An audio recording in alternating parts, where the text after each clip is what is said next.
শুভ সকাল বন্ধুরা, কেমন আছো তোমরা সবাই? আশা করছি তোমরা সবাই খুব ভালো আছো।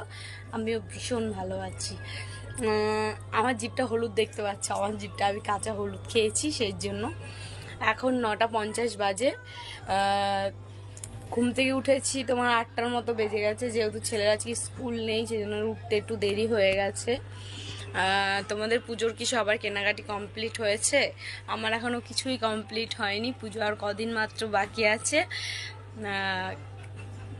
আসবে পুজো, ওটাই ভালো, আসবে আসবে ওটাই ভালো, আসলেই পুজোটা চলে যায়। আর একটা মোস্ট ইনফরমেশন দেওয়ার জন্য তোমাদের কাছে আসলাম। আমি আজকে ওই রাত্রি 8:30 থেকে 9:15 মতো লাইভে আসছি। আগের দিন এসেছিলাম, কাউকে কোনো নোটিফিকেশান দিইনি, লাইভে কেউ জয়েন্টও করেনি। আজকে তোমাদের সবাইকে জানাচ্ছি আমি 8:30 থেকে 8:40 মধ্যে আমি লাইভে আসবো। তোমরা